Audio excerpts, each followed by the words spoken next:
Bonjour les amis Gémeaux, bienvenue sur votre tirage pour la pleine lune du 18 septembre. On va voir les messages pour votre signe, les Gémeaux, signe solaire, lunaire et ascendant. Comme toujours, vous n'oubliez pas que c'est du général, écoutez votre discernement. Prenez ça avant tout comme un divertissement. Pensez aussi à aller voir la vidéo de votre signe lunaire et de votre ascendant. Ça a aussi beaucoup d'influence sur votre personnalité et sur vos énergies. Et même parfois le signe lunaire a plus d'influence que le signe solaire.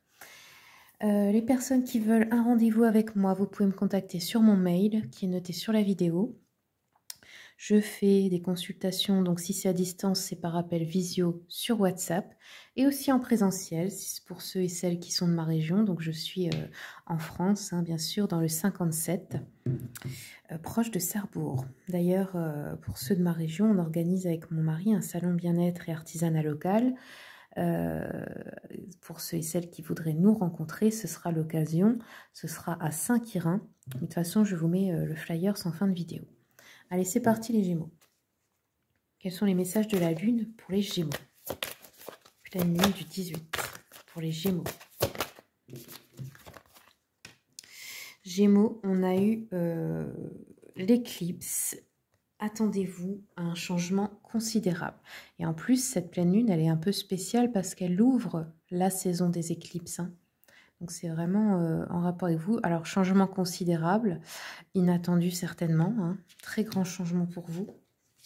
Je vais regarder un peu avec le Cozy Witch. Qu'est-ce qu'on nous dit pour les Gémeaux?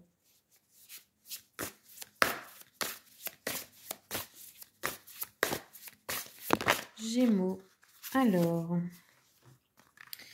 pour vous, nous avons un 3 de coupe. Donc le 3 de coupe peut nous parler de moments entre amis, entre collègues, de petites festivités, de se retrouver, d'aller boire un verre, de faire quelque chose avec des amis.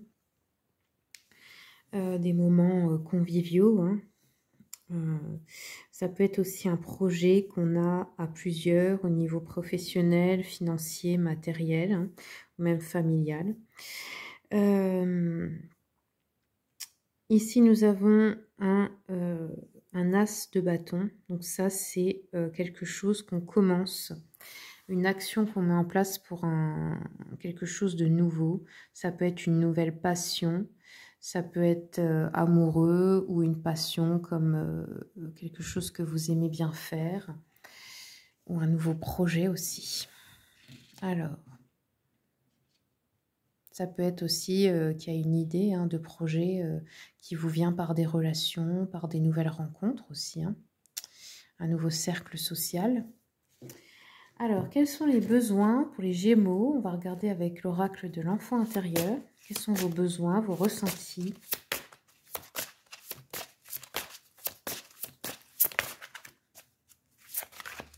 Pour les Gémeaux.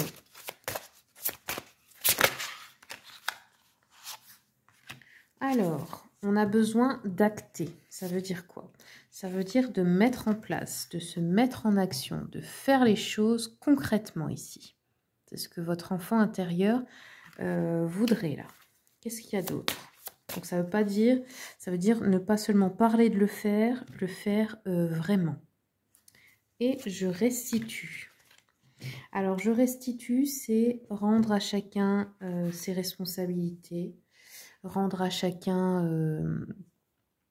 comment je peux dire ça, le pouvoir de combler ses besoins par lui-même ou par elle-même. Et arrêter de vouloir le faire pour les autres. Pour pouvoir vous concentrer plus sur vous et sur ce que vous avez à créer dans votre propre réalité, dans votre propre vie. Ok. Allez, je vais regarder un peu.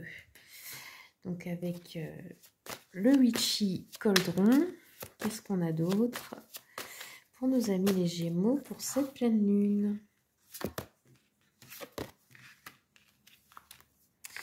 Alors ici, on nous parle de résolution de problèmes ou de conflits avec le 5 d'épée.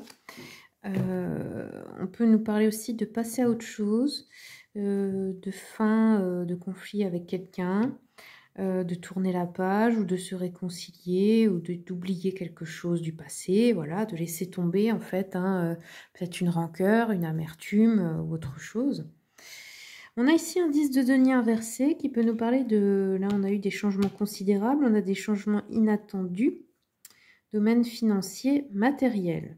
Alors attention, dans tout ce qui est immobilier, finance, travail, là on a des changements inattendus, mais c'est des changements, comment je peux dire ça? Je ne vais pas dire qu'ils ne sont pas positifs parce qu'ils auront forcément quelque chose de positif par la suite, il y a toujours une bonne raison, mais là c'est plutôt dans un sens de perte. Au niveau financier matériel. Ensuite, j'ai une reine d'épée inversée. Donc là, on peut nous parler d'une femme de votre entourage qui a tendance au commérage, qui a tendance à parler des autres ou à faire des mensonges ou des petites manipulations comme ça. Une personne qui peut avoir tendance à rabaisser les autres, hein, à qui vous ne pouvez pas faire confiance. C'est peut-être vous hein, aussi. Hein. Des fois, ça arrive. Hein. On ne s'en rend pas forcément compte, mais est-ce que vous faites attention si vous parlez souvent mal des autres personnes, quand vous êtes par exemple fâché, vous avez quelque chose qui ne va pas avec quelqu'un, est-ce que vous arrivez à aller lui dire ou est-ce que vous, plutôt si vous êtes frustré, vous allez en parler à plein de gens sauf à cette personne et la critiquer? Sachez que quand on a la critique facile, c'est parce qu'on se critique déjà soi-même énormément. Et du coup, on est dur avec les autres. Alors, je vais regarder un dernier message avec le petit jeu de la voyante. Qu'est-ce qu'on peut nous dire pour les amis Gémeaux pour cette pleine lune? Oh. Gémeaux pour cette... Mais doucement, peut-être il y a une perte de patience hein, chez vous. Gémeaux pour la pleine lune, s'il vous plaît. Alors, on peut nous parler d'un homme, là, d'une trahison qui viendrait d'un homme, mais dont vous allez triompher. Ça peut être une escroquerie, ça peut être un mensonge, ça peut être un patron aussi qui vous a pas prévenu que l'entreprise coule, enfin ce genre de choses, quoi. Hein. Qu'est-ce qu'on a d'autre? Ah, j'ai une carte qui s'est retournée ici. On peut nous parler d'une femme ici. La reine de cœur, c'est une femme qui est plutôt aimante. Donc ça peut être quelqu'un avec qui on souhaite se marier ou une amie ou une femme de votre entourage, une fille, une sœur, une mère. Quelqu'un qui va se marier bientôt aussi. Hein. Ou alors si vous êtes un homme, ça peut être quelqu'un avec qui vous allez vous engager. Ça peut être aussi une personne de confiance ici, loyale, affectueuse. On peut parler aussi de cette femme qui aime faire des cadeaux aux autres, donc qui voudrait vous faire un cadeau, vous aider. Ça peut être aussi une collaboratrice au travail, quelqu'un à qui vous confiez vos soucis. Ça peut être aussi quelqu'un qui s'occupe de vous si vous êtes malade, ou ça peut être une thérapeute. Donc ici, voilà, on a une trahison de la part d'un homme, mais on a cette femme autour de vous qui est quelqu'un vraiment de très aimant, très gentil. Ça peut être une meilleure amie aussi, hein, qui vous soutient. Voilà les amis Gémeaux, c'est tout ce que j'ai pour vous. Merci pour votre écoute, merci pour les commentaires, les partages, les likes, les abonnements. Je mets le flyers à la fin pour ceux qui voudraient venir nous voir au salon. Et puis pour les autres, eh bien, je vous dis à bientôt, je vous souhaite le meilleur. Et puis à bientôt pour les prochaines vidéos.